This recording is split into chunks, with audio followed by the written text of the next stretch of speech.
Blockchain, crypto, NFTs, DeFi, metaverse, Web3 is literally eating the world, and community builders are the new leaders.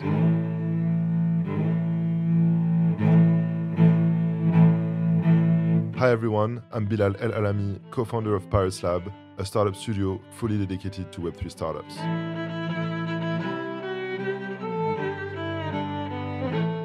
I'll give the mic to Web3 builders, founders, and investors so that we can deep dive with them into what is truly about Web3 entrepreneurship. No conventional bullshit, only creativity, rebellion, and community-driven insight. Bonjour tout le monde, bienvenue dans ce nouvel épisode de mon podcast. Aujourd'hui, je suis avec Cyril Pastour, le CEO et le cofondateur de Swap Finance. On avait échangé un petit peu il y a très longtemps au début de ton projet, donc je suis très heureux de te revoir et de voir l'évolution et d'écouter les évolutions que tu vas nous présenter de ton projet. Merci de m'accueillir aujourd'hui. Je t'en prie.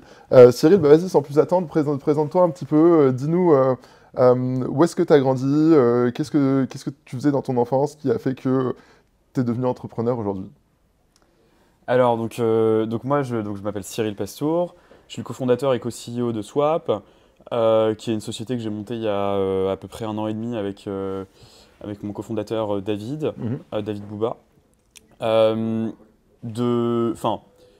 Je sais pas s'il faut remonter aussi loin qu'à l'enfance pour expliquer le choix d'entrepreneur. Donc moi j'ai grandi plutôt en banlieue parisienne. Ouais.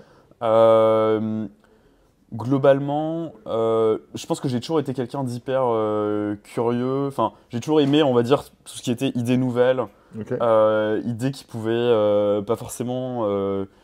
J'ai toujours aimé me projeter en fait dans le futur, et essayer d'anticiper ça. Et j'ai toujours aimé aussi absorber énormément tout ce qui était nouveau en termes d'informations, de nouvelles technologies. Plus sur des sujets techno? Alors, pas que en fait. Quand j'étais plus jeune, donc moi j'ai fait une prépa aussi, et c'est une époque que j'ai vraiment adorée. J'ai fait une prépa éco et commerce, et notamment un truc que j'ai adoré, c'était la géopolitique, parce que en fait c'est un sujet sur lequel il faut que tu absorbes énormément d'informations et que tu essayes de comprendre, très transversal, et comprendre quels impacts ça peut avoir après sur les dynamiques de relations entre les États, mais pas que aujourd'hui. Et leur impact en interne aussi. Exactement. Et du coup, je pense que tout ça, en fait, ça donne envie de réinventer le futur, et puis d'agir sur des choses qui peuvent paraître, en fait, quand tu te projettes, qui finalement sont assez logiques. Et je pense que le Web3 rentre totalement dans ça. Juste où la plupart des gens qui ne sont pas forcément projetés, qui n'ont pas forcément recueilli les mêmes informations que toi, ne sont pas encore arrivés aux mêmes conclusions. Donc voilà, je pense que c'est ça qui fait que j'ai beaucoup... Ça, je pense, qui m'attire en premier lieu vers l'entrepreneuriat, c'est vraiment de redesigner le futur, quoi. Pourtant, tu t'es pas jeté directement dans l'entrepreneuriat après tes études? T'as bossé dans le conseil d'abord, ou que dans le conseil Exactement. Alors, j'avais toujours eu... depuis le début, une fois que j'ai commencé à rentrer dans les études, donc moi, en fait, j'ai fait une prépa. Après, j'étais à HEC pendant... c'est un cursus qui dure 3 ans, plus une année de césure au milieu. Très vite, je me suis dit que j'avais vraiment envie à un moment de faire de l'entrepreneuriat et de monter une boîte, parce que pour ces raisons de imaginer le futur, aussi parce que je trouve que l'idée du 0 to 1 et de créer quelque chose soi-même sans avoir aucune contrainte, c'est quelque chose qui est assez qui est vraiment grisant, ouais. Je trouve que il y a une forme de liberté qui est très créative, même. Exactement, ouais. Excellent. Et t'avais fini? Ouais, et donc après, en fait, je suis arrivé. Donc je me suis dit, quand même, c'était peut-être le côté un peu bon élève qui ressortait, qu'il fallait quand même que je me forme, entre guillemets, et que j'aille dans le monde traditionnel. Et c'est pour ça que j'ai rejoint le conseil en stratégie. Donc j'ai travaillé dans un cabinet de conseil américain qui s'appelle le BCG pendant 4 ans. J'ai pas du tout regretté parce que c'était hyper intéressant. J'ai pu apprendre énormément. C'est des boîtes qui... Enfin, moi aussi, je suis quelqu'un qui adore le challenge. Et c'est des boîtes qui te poussent énormément à donner le meilleur de toi-même tout le temps et à t'apprendre et te développer beaucoup. Et c'était vraiment super. Et en termes alors c'est vrai que le conseil c'est super pour se former sur plein de sujets de manière très rapide et d'avoir cette flexibilité mentale et aussi opérationnelle. Mais est-ce que chez BCG aussi, c'est une énorme boîte, enfin c'est une super boîte de conseils, un peu triple A. Est-ce que ça t'a permis aussi de nourrir ton réseau, de rencontrer des gens entre guillemets passionnants qui t'ont permis d'atteindre des nouveaux états de réflexion? Alors, complètement. Enfin, je veux dire, la qualité des personnes au BCG, elle est exceptionnelle. En fait, je pense aussi le fait, enfin, bon, il y a un peu cette phrase d'un autre podcast d'entrepreneur génération do it yourself qui dit on est la moyenne des personnes que nous rencontrons. Ouais, Et je pense que bah voilà, au BCG, c'est super pour ça parce que ça te pousse énormément à donner le meilleur de toi-même et à te nourrir beaucoup enfin, voilà, des autres. Euh, Après, je suis pas sûr que ce soit l'endroit qui te pousse le plus en termes de te nourrir de nouvelles idées, parce que c'est surtout en fait aller diffuser des idées qui sont déjà prouvées ouais. dans des corporates qui par définition sont pas forcément les plus rapides à agir. Donc je pense que globalement c'est peut-être pas le meilleur endroit pour pouvoir itérer sur des idées de boîte par exemple ou des choses comme ça. Donc, Ça, je l'ai plutôt retrouvé dans quelque chose que j'ai fait juste après le BCG, qui s'appelle Entrepreneur First, ok. qui pour le coup Ouais, est une machine exceptionnelle expérimenter. pour Ouais. expérimenter et, voilà, et faire de l'idéation. Et tu as rencontré ton cofondateur chez Entrepreneur First. Ouais, exactement. Ok. Et raconte-nous un petit peu le programme d'Entrepreneur First, comment ça se monte? Alors, bon, moi, la phrase que j'ai l'habitude de dire, parce que je trouve ça rigolo de le présenter comme ça, Entrepreneur First, c'est un peu un mélange entre une école, un jeu de télé-réalité et Tinder. Excellent. En fait, Vas-y, explique-nous c'est ça. un programme de 3 plus 3 mois, on va Ok. dire. Mais bon, la phase qui est vraiment critique, elle dure 3 mois. Où le principe, c'est qu'ils mettent 50 personnes qui veulent créer des boîtes et qui n'ont pas encore lancé de projet, qui n'ont pas forcément d'idées ensemble. 25 personnes tech et 25 personnes business. L'idée, c'est que c'est difficile de trouver un associé qui est complémentaire de soi. Mm. Souvent, son réseau, on a un réseau qui est assez adjacent à nos compétences Ouais, et qui tout va à pas fait. forcément aller. C'est difficile de trouver un bon CTO quand on est un profil plutôt business. C'est difficile de trouver quelqu'un qui a un bon profil business quand on a plutôt un profil tech. Ouais. Euh, Entrepreneur First vise à pallier ce problème. Donc la façon dont ça se passe, c'est que donc ils mettent ensemble ces 50 personnes. Et bon, il y a des cours un peu en mode entrepreneurship 101 pour aider, enfin pour pas faire pour éviter toutes les erreurs de base que tu peux faire quand tu lances une boîte. Et même aider en fait à la réflexion sur l'idéation, trouver un projet, etc. Et donc ça c'est le côté un peu école avec le côté un peu promo aussi. Et après en fait l'idée c'est que on expérimente avec des gens le fait de créer un projet. Et l'idée, c'est qu'il y a vraiment un côté, on bosse ensemble, mais il y a un vrai coup d'opportunité parce que le programme, il dure que 3 mois. La phase où on peut choisir son cofondateur, elle dure que 3 mois. Et si on n'est pas avec la bonne personne, qu'on n'arrive pas à trouver un sujet ensemble, il faut absolument switcher, quoi. Ok. Et le plus rapidement possible. Le but, c'est de dérisquer au plus vite la relation de cofondateur, voir si quand on travaille ensemble, c'est productif, ça avance bien, Mm. qu'on arrive bien à trouver ensemble un sujet. Euh, donc ça c'est le côté un peu Tinder en fait où tu vas changer de cofondateur quoi.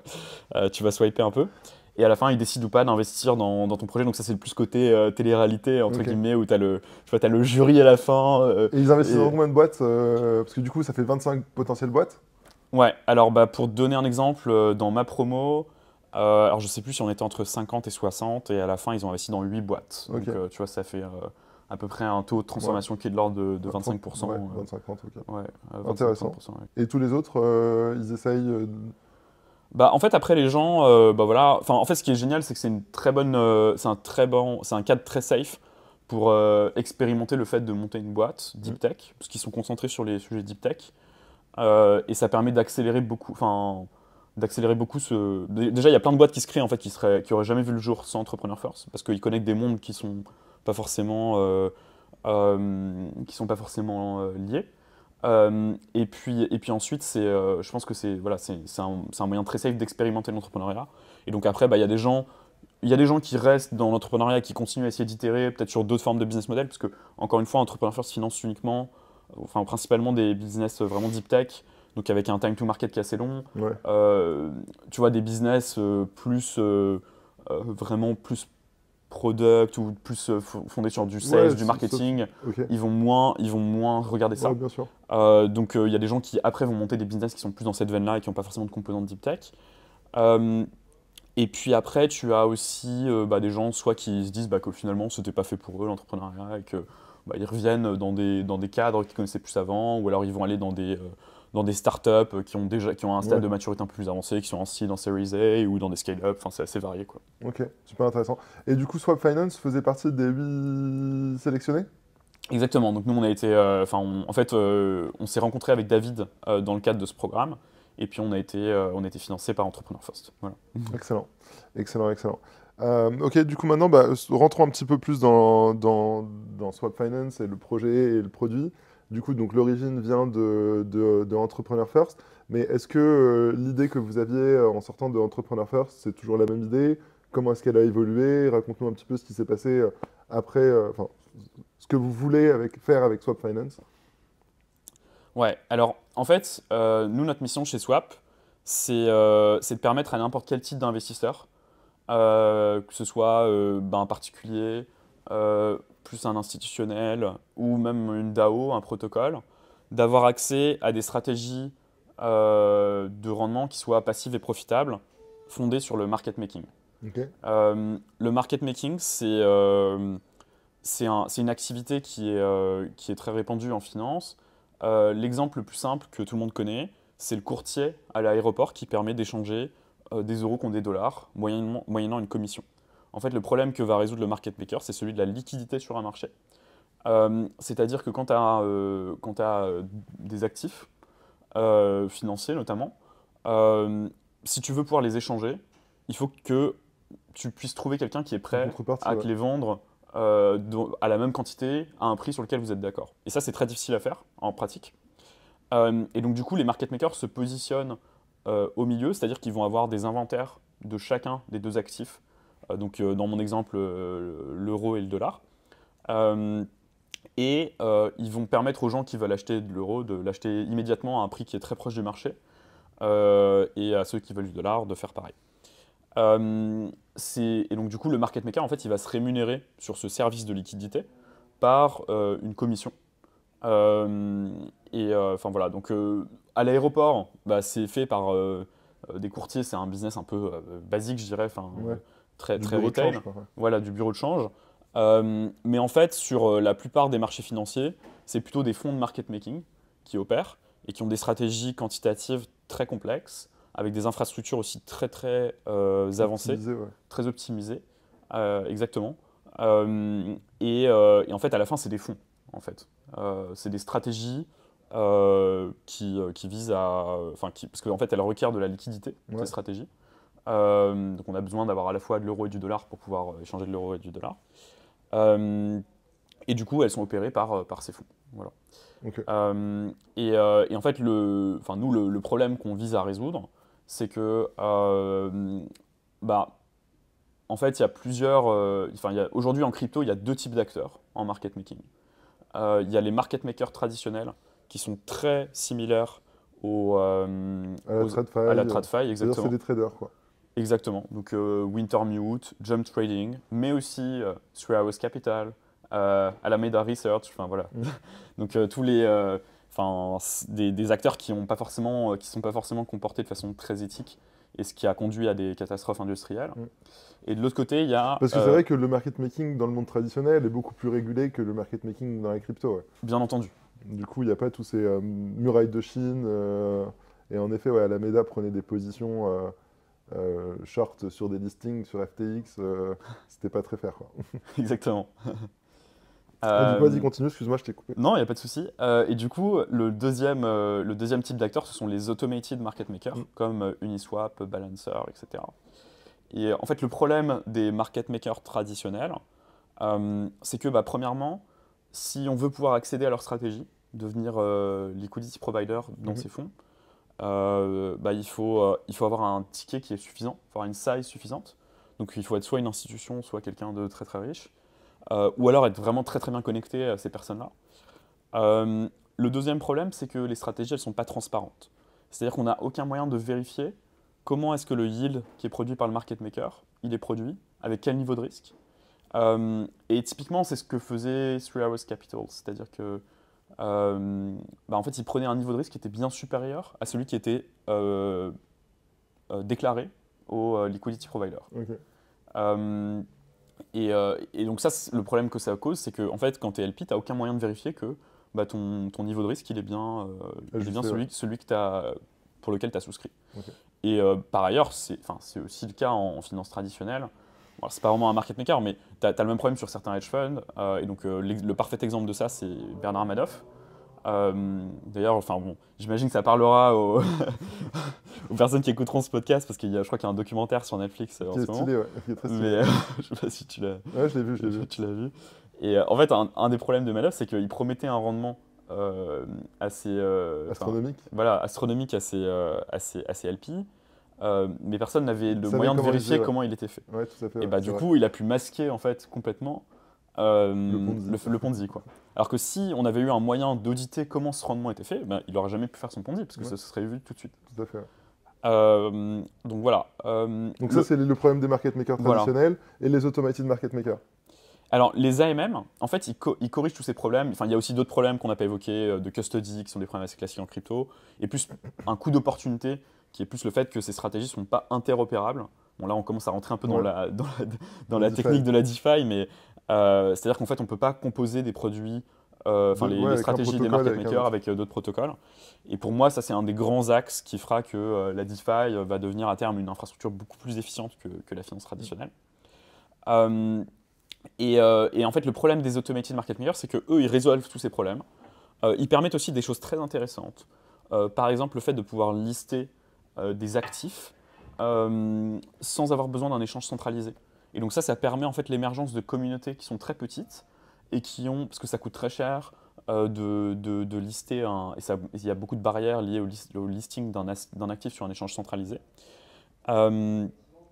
Et en fait, donc les AMM ont permis de rendre liquide des tokens qui ont une petite market cap, ce qui fait que ça permet de donner des incentives économiques et de faire vivre des petites communautés. Et ça c'est super.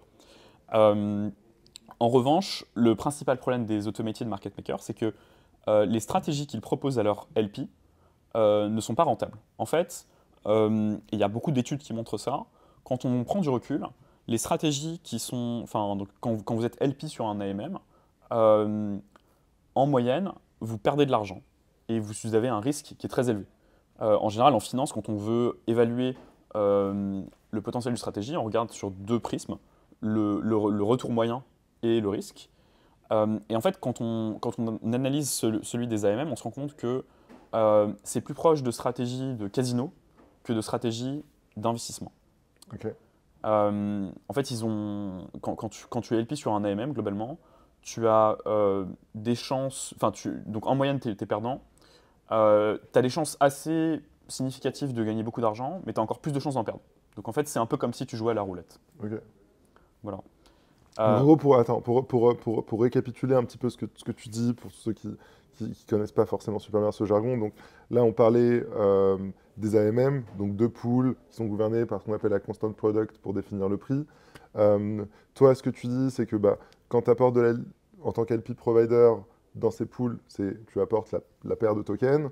Une fois que les trades sont faits, il y a des fees qui sont rajoutés dans la pool et qui sont redistribués pro rata, mais que comme les paires peuvent se unbalance en quelque sorte, quand tu récupères ton principals plus les fees, si tu as un token qui a trop perdu de valeur, en gros, tu avais moins qu'au début. Exactement. Donc, exactement. C'est à partir de ça que tu te dis, voilà, c'est pas rentable d'apporter de la liquidité. C'est ça. C'est ça. Et comment, du coup, Swap veut résoudre ce problème-là ? Alors, donc nous, effectivement, ce qu'on vise à faire, c'est le meilleur des deux mondes. C'est-à-dire qu'on veut à la fois permettre on veut à la fois permettre d'avoir aux LP de bénéficier de stratégies qui sont performantes, qui sont des vraies stratégies d'investissement. Qu'est-ce que j'entends par stratégie d'investissement? Ça veut dire une stratégie qui a un retour qui a un rendement net qui est positif. Donc, ça veut dire quand tu déposes de la liquidité, tu la laisses sur la stratégie, à la fin, on t'en rend plus. Et des stratégies qui sont aussi corrélées au niveau de risque. C'est-à-dire le rendement est corrélé au niveau de risque, c'est-à-dire que plus tu prends de risque, plus tu acceptes un niveau de risque important, plus tu vas avoir un rendement élevé, et moins tu prends de risque, moins tu vas avoir un rendement important. Ce qui sont un peu des lois de gravité de la finance de marché et de l'investissement. Le gros problème des automated market makers aujourd'hui, comme Uniswap, Balancer, etc., c'est que en fait, ils ne respectent pas plusieurs lois importantes quand tu veux faire de la performance sur les marchés financiers. Ok. Je sais pas si tu aimes les films type Wall Street. Ouais, j'aime bien, j'ai tout vu. Ok, bah, il y en a un qui s'appelle Margin Call. Je sais Ouais, pas si tu vois. ouais, bien sûr. Alors, bon, c'est un film qui est très cynique. Margin Call, c'est pas celui avec Evan McGregor? Alors, je sais. Ou c'est un trader à London et qui fait de la merde et du coup qui crée un. Ou qui rajoute un zéro, c'est pas l'histoire du mec qui a rajouté un zéro Alors, en fait, c'est avec Kevin Spacey. Ok. Et c'est Non, un je confonds hedge avec un autre. fund qui a des produits où ils se rendent compte que c'est des produits qui en fait sont pourris Ouais, et ils veulent les lourder sur le marché le plus vite possible. ok. En gros, c'est Ok, ça ok. Donc bon, voilà, vraiment hyper cynique comme Ok. film. Et notamment dedans, tu as un personnage qui est très cynique, qui est le manager du hedge fund. C'est qui Et Kevin Spacey du coup? c'est pas Kevin Spacey. Ok. Kevin Spacey, c'est le numéro 2. Ok. Et il dit une phrase. Il dit, en fait, il y a trois façons de gagner de l'argent sur les marchés financiers. Ok. Soit tu es le premier, donc c'est-à-dire que t'es le plus rapide. Soit tu es le plus smart, ou alors tu triches. Ok. Voilà. Bon, lui, en gros, ce qu'il voulait dire, c'est bah, nous, on va être les premiers, on va tout lourder, et puis Ok. comme ça, c'est ceux qui auront les produits en dernier qui se feront avoir. Alors, bon, cette phrase, elle est ultra cynique, Ouais. mais En il plus, y a ça quand fait même... très Ponzi. Ouais, alors... Un Ponzi, c'est Oui. le dernier se fait baiser quoi. Oui, alors ça, c'est le truc be first, Ouais. effectivement. Mais il y a quand même des choses assez intéressantes, je pense. Et en fait, si juste on applique cette phrase aux AMM pour voir Mhm. comment ils scorent sur chacune des dimensions, être le plus rapide, Ouais. être le plus intelligent et et tricher. Bon, on expliquera ce que ça veut dire tricher. Grave. On se rend compte que c'est pas glorieux, quoi, et qu'il y a Ok. sans doute des optimisations à faire. Ok. Alors, la première chose, c'est être le plus rapide.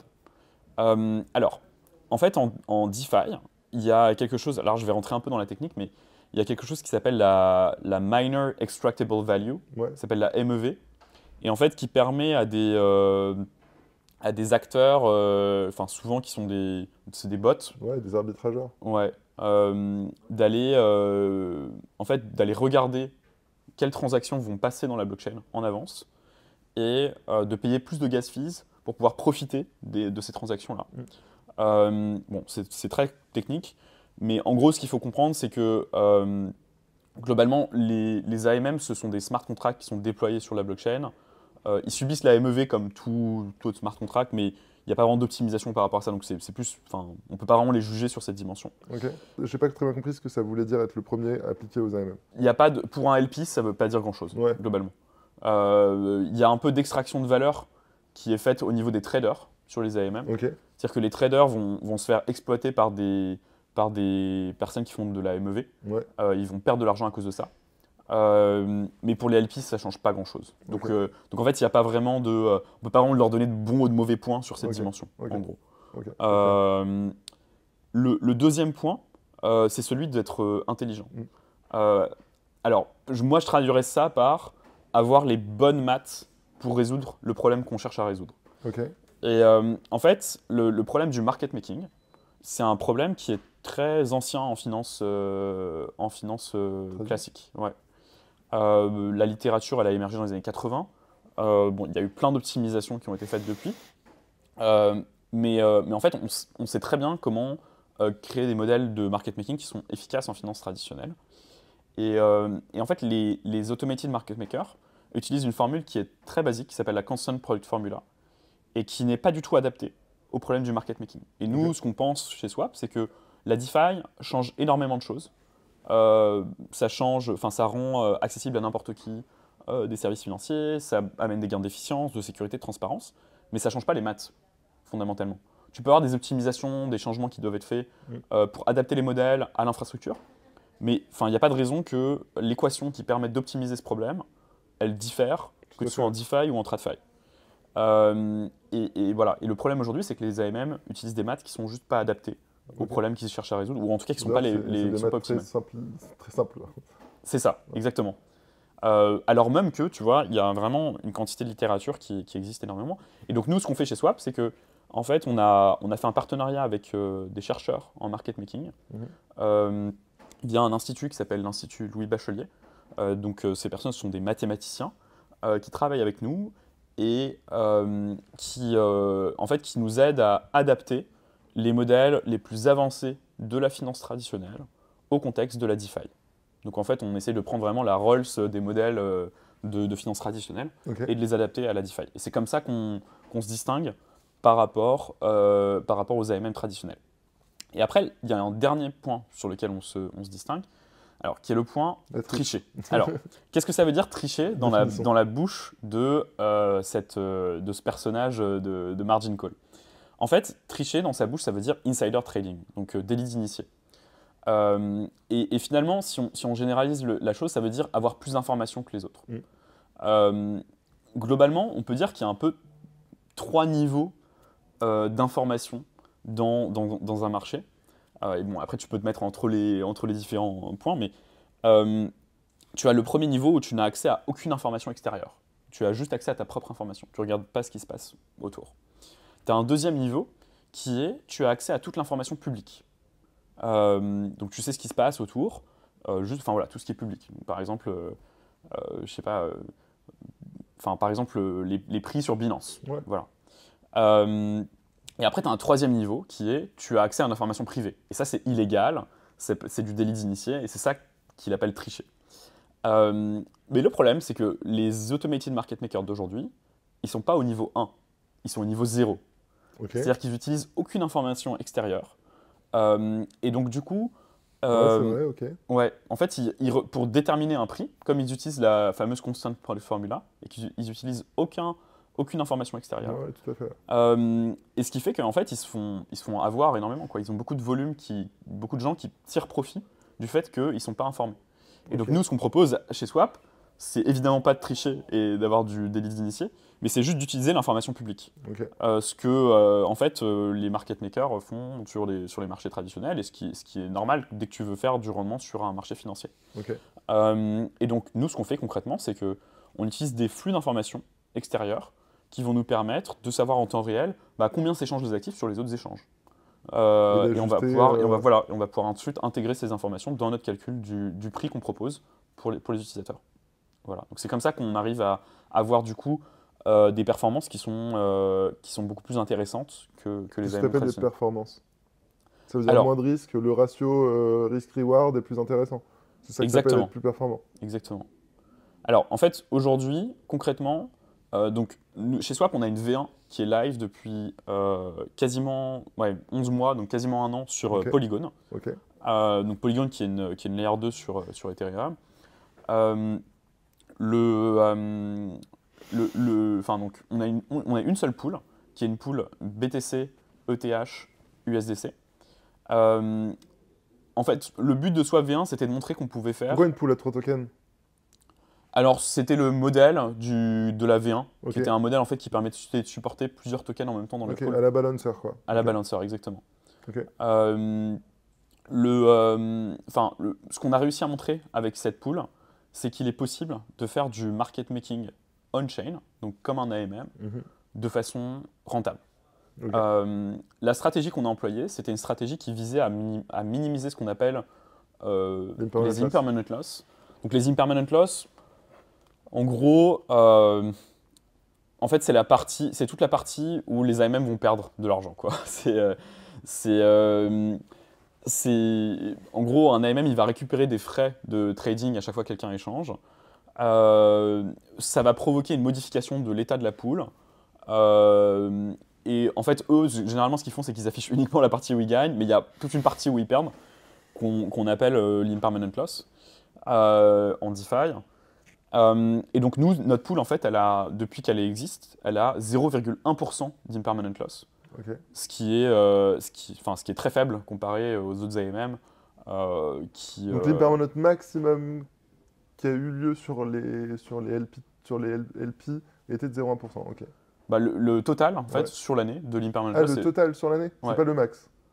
bah, en fait, ça peut dépendre du point. Enfin, si tu LP par exemple, si tu LP un jour très précis Ouais. et que tu sors un autre jour très précis et que c'est à ce moment-là qu'on a fait de la perte ou voilà, Ouais. bah, si tu annualises cette perte, elle Ok. sera plus importante Ouais, bien potentiellement. sûr, Tu vois, c'est en fait, Ok. c'est voilà, c'est vraiment en gros, si tu as LP, enfin c'est sur toute la durée de la pool, Ok. voilà, en moyenne, les gens ils ont 0,1% d'impermanent loss. Ok. Donc c'est ridiculement, enfin c'est très très faible, Mm. vraiment, parce que enfin bon, en fait, Sur des tokens qui sont assez volatiles, parce que, Oui. faut le récapituler, il y a beaucoup moins d'impermanent loss sur des tokens qui sont corrélés entre eux. Exactement. En fait, Et donc là, redis-moi les trois pools, t'avais... nous on avait du Bitcoin, de ouais. l'Ether et de l'USDC. Ok, Et donc on a une impermanent loss de 0,1% sur cette pool. ok, Et en fait, c'était une pool qui était conçue pour faire ça. ok. C'est-à-dire que c'était une pool le modèle de la pool qui est derrière, il visait à minimiser l'impermanent loss. Est-ce que tu as un comparable, par exemple, avec Balancer? Quelle est l'impermanent loss moyenne subie par les users? Alors en fait, ça dépend énormément du moment où tu rentres et où tu sors. Ok, Mais en gros, il y a beaucoup d'études qui ont montré que, en fait, en moyenne, chez Balancer, chez Uniswap, sur ce type de paire, tu Ok. perds de l'argent. ok, Donc ça veut dire que si tu promettes une IP, un rendement à 10%, en fait, probablement tu as 12, 15, 20% d'impermanent loss en dessous, Ok. quoi. Et donc nous, typiquement, on a D'accord. publié un papier de recherche qui a permis de montrer ça, ok. qu'en moyenne, les rendements étaient négatifs. En fait, c'est très dépendant de l'évolution des prix. Donc c'est pour ça aussi bien sûr. que je disais que c'est très risqué. C'est que vraiment, ton rendement, il va dépendre énormément de comment les prix évoluent. Donc dans certains cas, tu seras gagnant, mais dans la plupart des cas, tu vas perdre. Ok, très clair. Pour ça que les comparaisons, tu vois, sont pas forcément les plus pertinentes. Ok. Même si, voilà. Et du coup, sur la première version que vous avez sortie, vous avez réussi à démontrer qu'il y avait beaucoup moins d'impermanent loss sur votre DEX que les autres. Mais c'est quoi le trade-off? Alors, le trade-off, c'est que, en fait, c'est une stratégie dite low risk, low return. Ok, C'est-à-dire que le modèle, il est concentré sur le fait de réduire l'impermanent loss au maximum. Et donc, du coup, il va pas prendre tous les trades où potentiellement il y aura un plus gros risque. ok, Et donc, du coup, c'est une stratégie qui a un rendement net. Donc, nous, on communique uniquement en rendement net, ouais, contrairement aux autres AMM. Donc, c'est vraiment ce que tu mets dans ta poche à la fin, qui est de 1,5% annualisé. Ok. Donc, c'est assez faible. Et c'est pour ça que, du coup, sur notre V2, on a retravaillé nos modèles. On a bossé avec nos chercheurs. On fait aussi évoluer notre infrastructure. Et en fait, l'idée, ça va être de permettre aux gens d'avoir accès à des stratégies qui sont plus risquées.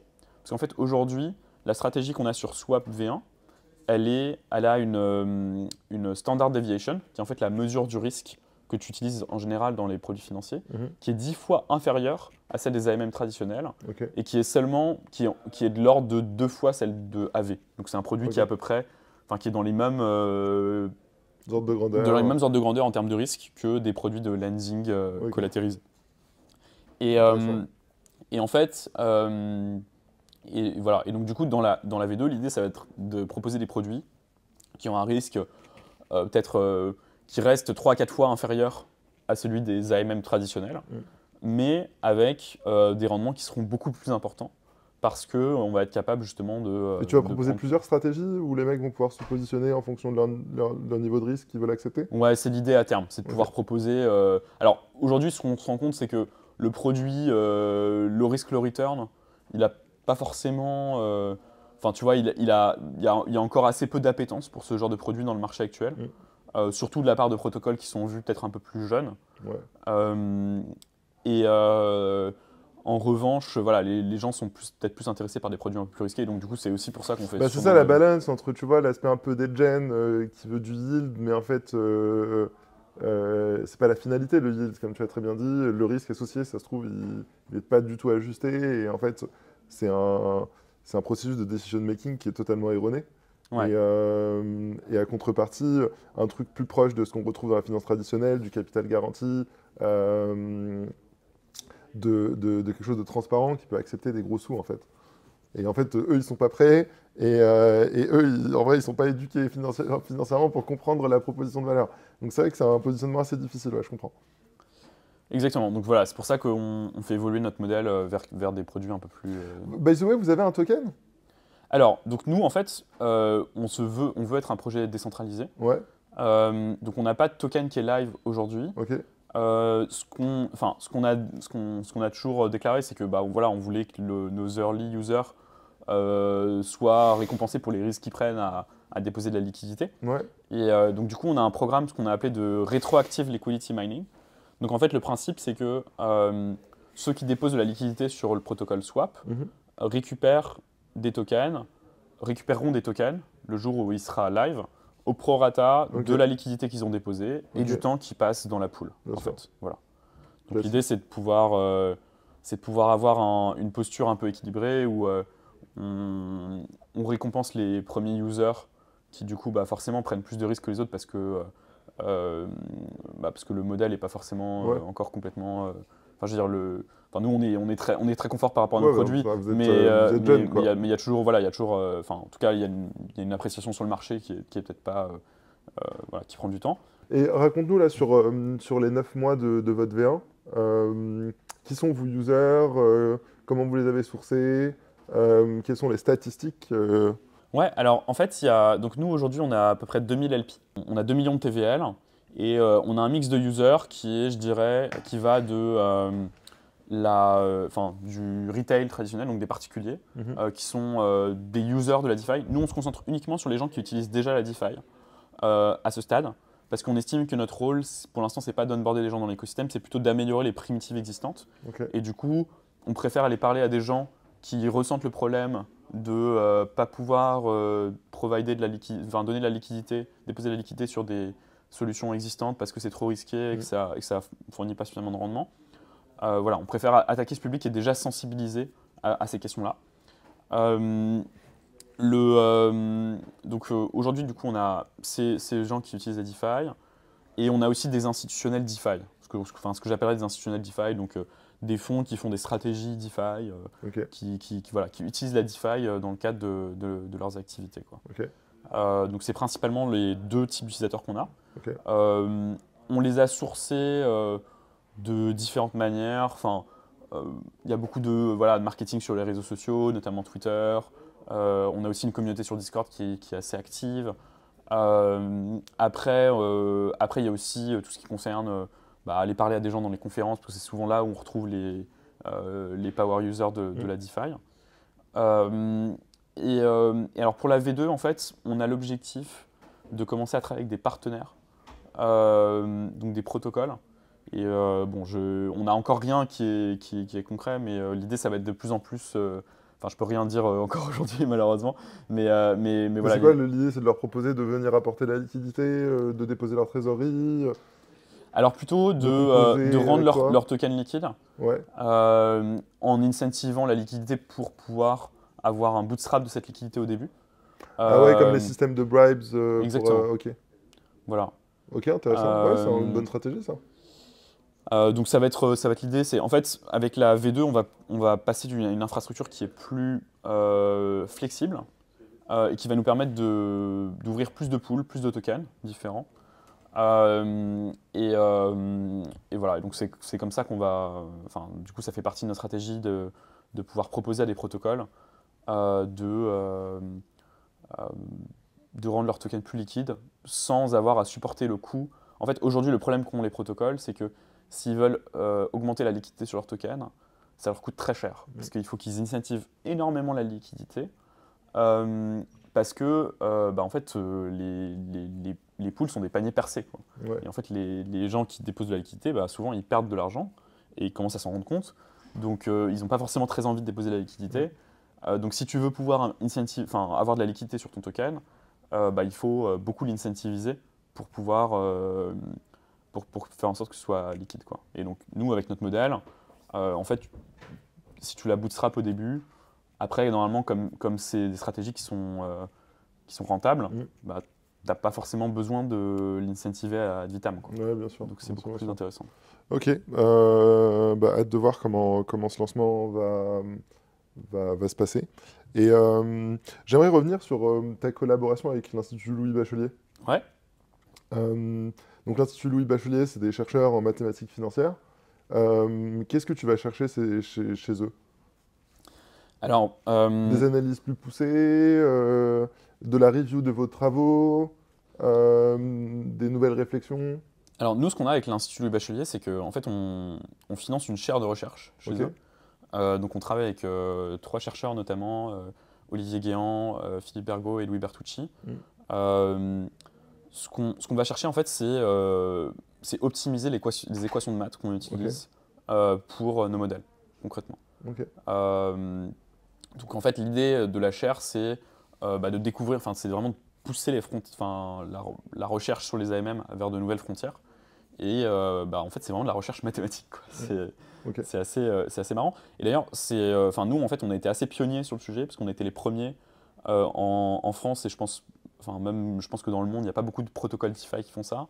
On était les premiers, du coup, à financer un effort de recherche public en s'appuyant sur, je pense, une des forces qu'on a en France, qui sont le fait d'avoir des excellents mathématiciens. Ouais, tout à fait. Et du coup, je pense que d'ailleurs, d'une manière générale, on voit en France qu'il y a vraiment un frémissement de l'écosystème DeFi et qu'on est en train de constituer un écosystème assez fort avec beaucoup de projets de qualité. Et je pense que moi, ça ne me surprend pas parce qu'en fait, on capitalise vraiment sur une des forces qu'on a en France qui sont les maths, quoi. Et la recherche Ouais, et dans nos ce secteur. talents, nos talents, nos ingénieurs. Ouais. Alright. Bon, merci un peu pour tous ces updates sur le produit. Maintenant, essayons de nous concentrer sur le jump que tu as fait de entre guillemets, ta vie de consultant au Web3. Et au final, est-ce que tu as fait du conseil en financial services? Qu'est-ce qui t'a amené à faire de la DeFi dans le Web3, qui est quand même un secteur très end zone? Ouais, alors, comme beaucoup de gens, c'est un peu par hasard.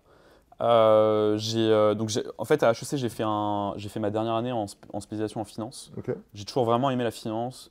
Je ne saurais pas trop dire pourquoi. Je pense qu'il y a un côté un peu maths qui est sympa. Ouais. Un côté très aussi. À la fin, c'est un peu le meilleur qui gagne, quoi. Je sais pas, je trouve qu'il y a des côtés. Il y a Ouais, pas, c'est pas très toujours, challenging, mais ouais. au final, c'est un peu la conjonction de, tu vois, de sujets un peu économiques, de sujets un peu mathématiques, de sujets un peu corporate, en fait, parce que ça, il crée de la valeur, donc la finance en est liée, mais ok. Exactement. Ouais. Et puis, il y a sans doute un côté technique qui me plaisait aussi. Et donc, au BCG, ouais, j'ai pas mal bossé avec des banques, des asset managers. Euh, j'ai bien aimé, mais j'ai quand même été un peu frustré par 2 choses. La première, c'est, je pense, la culture dans le secteur financier classique qui est assez hiérarchique, qui est assez figée en fait. Mm. En fait, finalement, la finance mondiale, elle s'est constituée beaucoup dans les années 80. Et voilà, et je pense que du coup, c'est une génération. Des mecs qui gardent les manettes, quoi. Ouais, c'est ça, finalement. Voilà, je suis assez convaincu que globalement, les révolutions technologiques, etc., souvent elles créent des appels d'air, et du coup, il y a des gens qui arrivent sur ces appels d'air et qui saisissent les opportunités. Mm. Puis après, une fois que le secteur il croît moins vite, forcément, Ils ont eu il reste, first mover voilà, advantage, quoi. il reste aux manettes. Mm. Et du coup, voilà.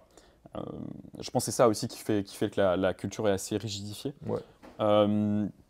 Donc ça, c'était une de mes frustrations. Une autre de mes frustrations, c'est peut-être l'innovation, qui je pense est un peu lente Ouais, en très finance limité. traditionnelle. Et puis très contrainte, en fait, hein. Voilà. Et du coup, à Entrepreneur First, j'ai eu l'opportunité d'explorer plein de sujets. Et je suis tombé sur la DeFi un peu par hasard. Et en fait, ça a très vite fait tilt pour moi parce que en fait, la DeFi, c'est C'est prendre le truc à l'envers, quoi. Donc, ouais, c'est l'opportunité de recréer un système financier from scratch, avec du coup énormément d'opportunités, une rapidité d'innovation qui est délirante. ouais, Moi, l'exemple que j'ai l'impression qu'il y a un 10x en termes de vitesse entre des startups et des corporates. ouais, Et j'ai l'impression qu'il y a un 10x entre des startups Web 2 et des startups Web 3. ouais, clairement. d'une Ouais. certaine manière. L'écosystème évolue ouais. tellement vite. Pour moi, la seule chose qui aujourd'hui a la même vitesse que le Web 3, c'est l'IA générative. Et c'est parce qu'en fait, il y a eu des pushs technologiques très récents qui font qu'en ce moment, ça va très vite, mais je ne suis pas sûr que ça aille très vite après. Et pour moi, ce qui fait qu'on est très rapide dans le Web 3 aussi, c'est l'aspect open source. Et ça, pour moi, c'est un truc qui est vraiment exceptionnel et qui garantit une vitesse d'innovation délirante. Et bref, et donc du coup, ce que j'ai vu dans la DeFi, c'était l'opportunité de recréer un système financier vraiment de zéro, donc d'avoir la possibilité d'innover de façon extrême. Et puis également la possibilité d'évoluer dans un univers où la culture est beaucoup plus peut-être libertaire et, Ouais, j'allais te dire, ouais. et plus ouais voilà. Et du coup ça aussi ça m'a pas mal attiré quoi. Et c'est comme ça que j'ai Excellent. basculé. Parlons un petit peu de ton cofondateur. Il est Ouais. plus technique. Comment tu jugerais sa contribution? Alors David, oui, il est assez exceptionnel parce qu'il est fort sur beaucoup d'aspects, plusieurs aspects de la stack liés au produit. Ok. En fait, c'est quelqu'un qui a un background en mathématiques et qui a bossé dans différentes startups, dont Zenly en tant que AI engineer notamment. Ok. Du coup, ce qui est exceptionnel avec lui, c'est qu'il est à la fois capable d'être très profond sur des sujets de recherche. C'est lui qui a designé par exemple tout l'algorithme, toutes les maths derrière Swap V1, Ok. tout en étant aussi très poussé sur les sujets de tech stack, à la fois côté smart contract, donc ce qui est live sur la blockchain, mais aussi tous les aspects de front-end. Et puis il a aussi une vision produit très marquée. Ok. Il a des vraies convictions sur ça. Et du coup, ça fonctionne très bien ensemble parce qu'on est très complémentaires en fait. Donc Excellent. c'est vraiment top. Excellent, excellent. C'est assez intéressant parce que toi, entre guillemets, tu as un peu commencé le Web3 dans un espèce de bac à sable qui est entrepreneur first, où tu l'as dit toi-même, c'était assez scolaire. Donc, tu as eu un encadrement en fait pour cette transition. Mais au-delà de ça, qu'est-ce que tu as trouvé difficile quand tu es rentré dans le Web3? Alors, donc nous, on est né un peu pendant le bull run parce qu'on a commencé Swap en 2021. Un truc qui était difficile pendant cette période-là, c'était cut the bullshit. En fait, il y avait tellement de choses qui se montaient et beaucoup qui étaient vraiment des choses très court-termistes, qui étaient quasiment des Ponzi déguisés. Et en fait, c'était très difficile de comprendre ce qui relevait de la vraie innovation versus ce qui était en fait des mécaniques ponziesques qui n'étaient pas soutenables sur le long terme. Et en fait, du coup, c'était assez difficile de prendre les feedbacks des gens sur le produit parce qu'il y avait une pression énorme à délivrer énormément de valeur très vite avec des choses qui ne sont pas forcément soutenables. Et voilà. Et donc, du coup, pour moi, ce qui était difficile, c'est peut-être de comprendre ce qui était vraiment legit, entre guillemets, et ce qui pouvait vraiment construire de la valeur de façon pérenne versus ce qui relevait plus d'un effet d'entraînement lié au bull market. Et j'avoue que moi, très clairement, en tant qu'environnement, je préfère le bear market pour construire parce que c'est beaucoup plus facile de comprendre ce qui est résilient. Ouais, c'est plus calme, plus focus. Ouais, il y a plus de focus. Et puis voilà, les attentes aussi se recentrent vers ce qui pour moi est le plus important, qui est la création de valeur long terme. Moi, je suis pas là pour faire un protocole lancer un token et exit en 2 ans, voilà. Nous, ce qu'on veut faire chez Swap, c'est on veut reconstruire le système financier. Parce qu'on pense que la DeFi, c'est une infrastructure qui est plus fair, Équitable, ouais. plus équitable, plus efficiente, plus transparente et plus sécurisée. Et Et on pense que cette révolution, elle va mettre 10 ou 15 ans. Et puis voilà, et Rome ne s'est pas faite en un jour. Et du coup, il faut vraiment se concentrer sur comment est-ce qu'on peut apporter de la valeur long terme et qui permettent enfin, voilà, euh, de réussir cet objectif, de construire un nouveau système financier. Voilà. T'as annoncé une levée de fonds là, il y a quelques semaines. Ouais. Euh, du coup, félicitations déjà pour avoir levé dans les conditions actuelles. Raconte-nous un petit peu le processus, qui sont ces investisseurs, qu'est-ce que tu cherchais chez eux? Bah merci déjà. Enfin, je dirais, la levée de fonds pour tout entrepreneur, c'est un processus qui est long et Comme qui est je dis souvent, on difficile. sait quand ça commence, on sait jamais quand ça finit. Voilà. Je pense que c'est aussi extrêmement bien parce que ça permet de se reposer. Enfin, ça permet en fait de challenger chaque aspect du projet Ouais, et d'être bien rigoureux, enfin, d'améliorer en fait son plan d'exécution. Mm. Et ça, c'est super. Nous, ce qu'on a voulu faire avec ce tour, c'est réunir autour de la table euh, bah, enfin, des gens qui déjà partageaient notre focus, qui est un focus long terme.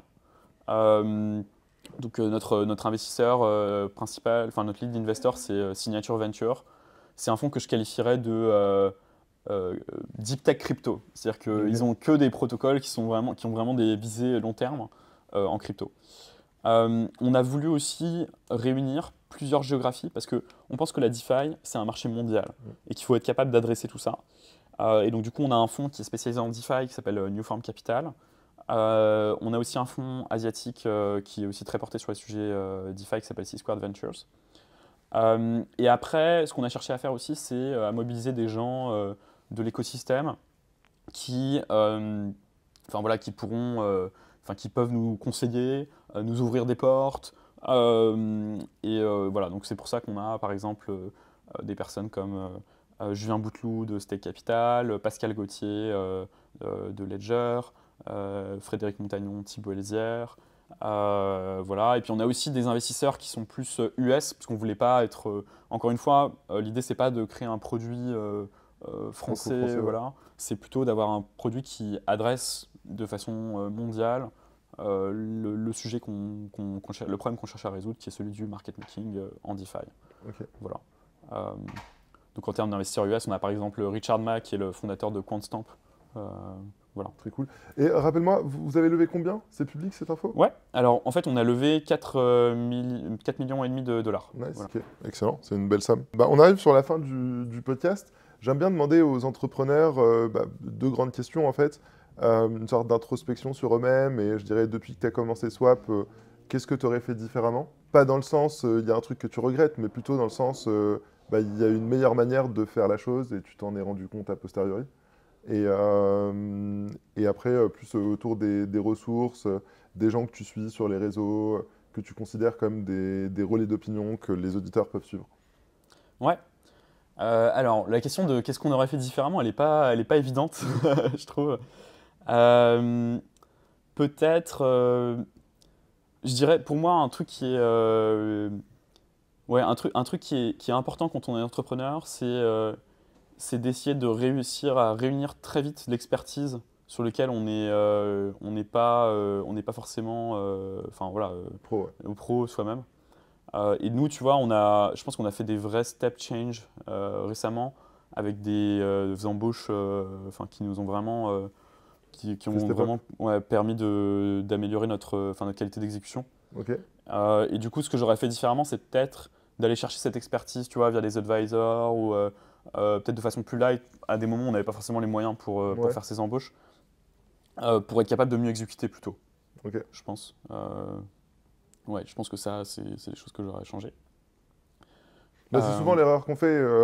On veut économiser de l'argent et au final, on se rend compte que je pense que le ratio temps efficacité est pas forcément à ton avantage en fait. ouais.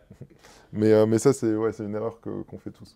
Je pense que c'est des trucs que tu payes pour aussi. Ouais, Et puis ça permet aussi de te rendre compte enfin, que la valeur que t'apporte la personne ou l'expertise, en fait, elle est très importante, quoi. clairement. Ça, c'est aussi quelque chose d'important. Et au niveau des ressources? Et alors, les ressources. Alors, moi, j'avoue que j'aime bien tous les trucs de développement personnel, etc. Ouais, C'est des sujets qui me font marrer à titre perso. Par exemple, ce que je suis pas mal en ce moment, ce que j'écoute pas mal, c'est déjà les podcasts d'entrepreneurs type Génération Do It Ouais, Yourself, podcast aussi de tout ce qui est autour de l'optimisation un peu de sa biologie. Donc il y a un podcast qui est fait par Andrew Huberman, qui ok, est un neurologue ok. américain et qui donne pas mal Qu'est-ce qu'il de raconte? conseils très précis autour de l'optimisation de son sommeil, Ok, je sais pas, de sa nutrition, ok. etc. Ah, Et intéressant. donc ça c'est des choses qui me font marrer à titre perso. Ouais, En termes plus crypto, moi j'avoue que je regarde pas mal sur Twitter. ouais. J'ai aussi, enfin, T'as des alertes sur qui? euh, alors, je suis sur Twitter, mais paradoxalement, je suis aussi un peu trop addict à Twitter. Ok. Du coup, je me suis mis des espèces de brouilleurs de fil d'actualité, des extensions Sérieux? Chrome qui permettent de pas y passer trop de temps. Ok. Donc en fait, je regarde Twitter, mais via des moyens détournés. Enfin, en fait, je suis dans des boucles sur Telegram où souvent je vois passer les gros tweets Ouais, du jour. Et c'est comme ça que j'ai accès à l'information, quoi. ok. Donc en fait, c'est peut-être plus Telegram que Twitter même, ce que je suis. Donc il y a des groupes assez intéressants. Par exemple, si vous voulez vraiment vous intéresser au sujet DeFi technique, il y a le groupe de DeFi France, par exemple. Il y a, Après, il y a des channels plus mondiales, bon, qui sont assez techniques hein, encore, mais il y a un channel qui s'appelle Lobster DAO qui est pas mal aussi. Enfin voilà, Ok. c'est ce que je regarde. Est-ce que t'as des rituels journaliers? Ouais, j'en ai quelques-uns. Euh, C'est quoi le premier truc que tu fais en te levant? je vais faire du sport. Ok, En gros, je fais, pas très longtemps, je fais 25 minutes à peu près, 25-30 minutes, ok, mais un jour sur deux, je vais courir, un jour sur deux, je fais plus du workout, quoi. ok, Après, j'ai un autre rituel aussi, c'est que après le déjeuner, en général, je fais toujours une sieste de 15 minutes. ok, Soit sieste, soit méditation. Et en ok. fait, pour moi, c'est vraiment ça m'aide vraiment parce que ça me permet tu vois, tout ce qui je sais plus comment ça s'appelle, mais tout ce qui s'appelle le postprandial, en fait, c'est quand tu es fatigué après ton repas parce que tu Ouais, digères ton repas, etc. Du coup, ça permet de le concentrer dans un moment où juste tu te reposes et ok. après tu es beaucoup plus en forme. Je trouve, moi en tout cas, je kiffe plus mes après-midi quand j'ai fait ma petite sieste et je suis Ouais, plus efficace. Donc voilà, ça fait partie de mes rituels. ok, super intéressant. Comment tu décrirais ton équilibre entre ta vie pro et ta vie professionnelle? Entre ma vie pro et ma vie pro, Ouais. t'as dit, t'as fait un petit lapsus, je crois. Excuse-moi, ouais. Non, pas de souci. Entre ta vie pro et ta vie personnelle. Euh, bah, Je pensais que tu rebondissais sur le truc en mode j'ai pas de vie perso. non, non, non. Non, non, j'ai une vie perso. Après, je dirais, depuis que je suis entrepreneur, au BCG, j'avais déjà, le BCG c'était très intense Mm. aussi. Donc, tu vois, ça m'arrivait beaucoup de bosser le soir, etc. Mais j'avais peut-être plus, mes week-ends, je bossais pas ou voilà. Et puis j'avais des vacances qui étaient plus délimitées où je pouvais vraiment débrancher. Je trouve que la différence avec l'entrepreneuriat, c'est que euh, je dirais que peut-être le soir, la semaine, je me prévois peut-être plus de trucs ou de choses comme ça. Par contre, c'est un peu plus en continu, quoi. C'est-à-dire Ouais. que le week-end, oui, je bosse souvent le week-end. Et puis prendre des vacances, c'est beaucoup plus compliqué, quoi. Mm. Parce qu'il faut toujours. Et puis on peut pas débrancher complètement pendant les vacances. Mais du coup, ça te va? Mais moi, ça me va très bien, ouais. Oui, oui. Il y a un concept que j'aime bien mettre en balance, c'est tu vois, le concept d'équilibre et d'harmonie en fait. Ouais, Et les gens, quand ils pensent à équilibre, ils pensent souvent à un concept égalitaire, c'est-à-dire entre guillemets 50-50. Je travaille ça la oui. moitié de mon temps et je m'amuse l'autre moitié. Et alors qu'en fait, c'est plus une question d'harmonie et de ton propre ratio, tu vois. Et si tu l'acceptes et que tu t'épanouis dedans, et en fait, nous, c'est nos boîtes, donc tous les jours, c'est un kiff. Exactement, ouais. Je pense que par contre, le plaisir pris dans le travail, il est bien supérieur. Mm. Et du coup, en fait, moi, c'est juste, je suis content de m'y remettre aussi le week-end, quoi. C'est pas un truc que je subis, quoi. Grave. Je pense que la différence, moi, je dirais la différence par rapport à un emploi salarié, il y en a deux. La première, c'est être entrepreneur, en fait, on a plus de liberté, donc on peut beaucoup plus aménager notre emploi du temps. Mm. Euh, Par contre, on a plus de stress, quoi, et plus de responsabilité, quoi. Du coup, c'est plus constant, mais on a plus de maîtrise aussi, quoi. Enfin, Ouais, je vois très bien, je vois très bien, je vois très bien. Ok, Cyril, on a fait le tour de mes questions. Merci beaucoup pour ton temps. Est-ce qu'il y a quelque chose que tu veux partager particulièrement avec les auditeurs? Ce serait quoi ton dernier conseil? bah, je dirais, enfin voilà, pour tous ceux qui sont des DeFi DJs, vraiment DYOR voilà, de déposer des liquidités dans des protocoles et puis enfin, je pense être bien conscient des risques qu'on prend. Ouais, C'est vraiment un message que moi j'aimerais qu'on diffuse de plus en plus dans la communauté crypto d'une manière générale. Voilà, c'est de développer un peu une culture du risk management. Et ouais. je pense que c'est comme ça qu'on pourra aussi maturer en tant qu'écosystème et être plus considéré Bah, par les on a clairement la même vision. Je te parlais de notre DeFi Lab qui travaille beaucoup aussi sur ces sujets de comment apporter plus de transparence aux risques qui sont liés aux différents yields. Ouais, développer la culture du risque qui est super importante, mais ça passe aussi par un peu plus d'éducation financière. Tu vois. Et en fait, autant on y pense et je pense que tu y penses aussi, comment en fait augmenter cette culture financière. Bon, on fait des podcasts pour essayer de diffuser l'information, mais est-ce que tu as penché à une stratégie spécifique pour essayer d'éduquer mieux les gens? Tu sais, Binance, par exemple, et je ne sais plus quelle autre boîte, OneInch, je trouve que leur stratégie de croissance, c'est beaucoup basé sur euh, des ambassadeurs qui vont éduquer et qui ont créé la Binance Academy, par exemple, qui est super connue, où la plupart des gens qui ont des cryptos ont lu au moins une page de la Binance Academy. Je sais pas, j'essaie de repenser à des modèles, bon je réfléchis à voix haute là, mais des modèles un peu similaires autour du risk management et de la culture financière.